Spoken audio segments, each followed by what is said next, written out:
Bismillahirrahmanirrahim. Assalamualaikum warahmatullahi wabarakatuh. Salam sejahtera untuk kita semua. Perkenalkan, nama saya Gustiawan. Saya dari Fakultas Hukum Universitas Nasional. Di sini saya ingin menjelaskan atau mendeskripsikan mata kuliah Hukum Laut, Udara, dan Angkasa. Sebagai syarat mutlak lulus mata kuliah ini dengan dosen pengampu Pak Ogianda Hafiz Juanda, SH, LLM, CLA, CP, ARB, CML, CME, CL, CM, LC.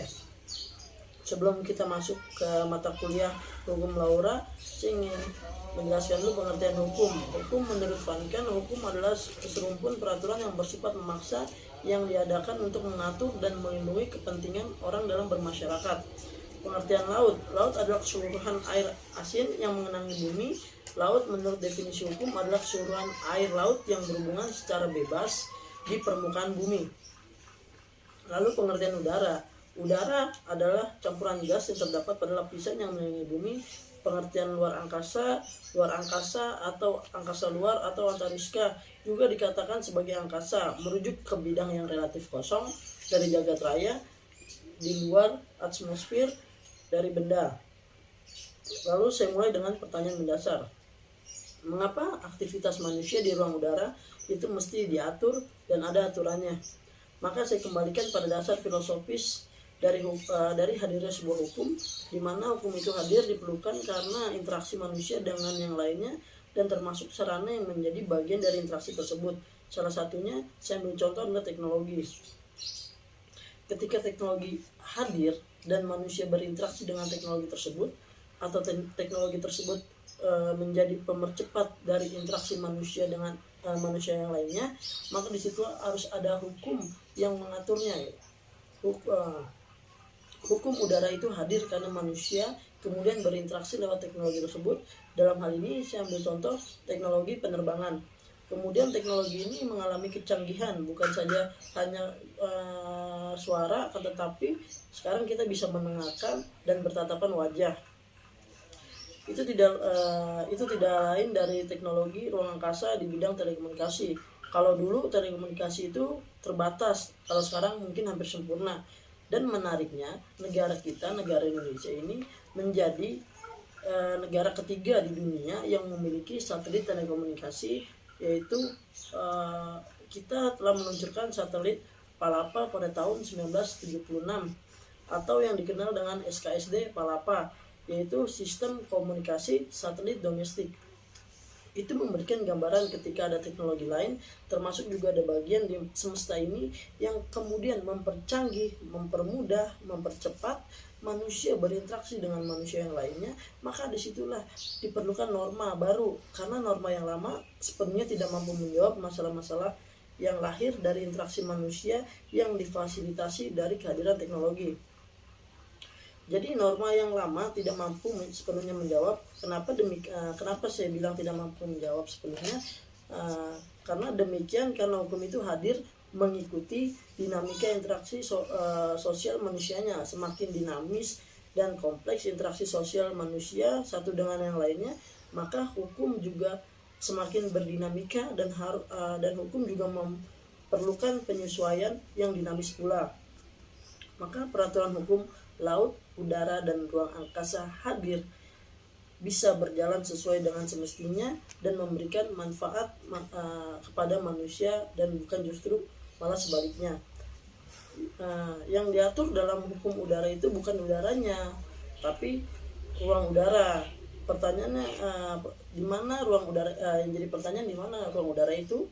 Di sini saya ingin merujuk pada prinsip hukum yang mendasari pengaturan aktivitas manusia di ruang udara, yaitu dari maksim hukum Romawi kuno yang mengatakan barang siapa yang menguasai sebidang tanah. Jadi begini, jadi sebetulnya kontekstualisasi dari hukum perdata itu kan hanya pure mengenai manusia antar manusia. Makanya paling kuno dan paling tua dan akhirnya dipakai untuk hal-hal tertentu yang mengatur bersifat publik. Nah, menurut maksim tadi, barang siapa yang menguasai sebidang tanah, maka ia menguasai ke atas, tidak terbatas, dan ke bawah. Maka menurut Maxim Romawi, orang tersebut berhak atas wilayah yang ia miliki, baik yang ke atas maupun yang ke bawah. Maka menjadi prinsip dasar kedaulatan negara di ruang udara, bahwa di ruang udara terkait kontrol negara, bahwa di ruang udara terkait kontrol negara atau penguasaan negara, maka di ruang udara negara memiliki kekuasaan yang absolut dan relatif ruang udara tersebut. Yang lain bagaimana? Negara yang lain, negara yang lain harus meminta izin kepada negara tersebut. Makanya ruang udara itu sifatnya close, sehingga close sky. Kemudian ada perkembangan namanya open sky, karena asalnya negara ini prinsipnya close, tidak boleh jadi pelanggaran di ruang udara itu sangat gampang. Begitu ada pesawat asing masuk ke ruang udara kita, maka itu sudah melanggar, dan apa yang dilakukan negara kita itu disuruh force down atau turun paksa, tapi tidak boleh ditembaki setelah direvisi pasal 3 artikel 3 bis Chicago Convention.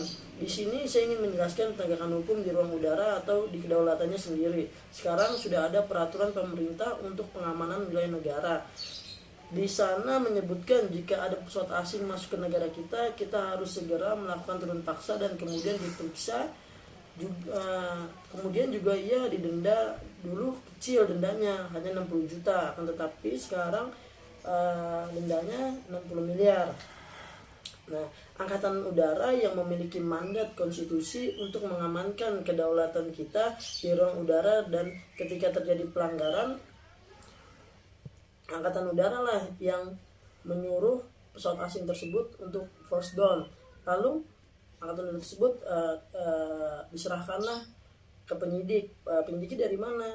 Penyidiknya dari PPNS, dari Kementerian Perhubungan, atau singkatan dari penyidik pegawai negeri sipil, dalam pengertiannya merupakan penyidik yang berasal dari PNS untuk melakukan penyidikan tindak pidana tertentu seperti pelanggaran di ruang udara. Sekian, terima kasih. Saya menyadari banyak kekurangan dalam presentasi ini.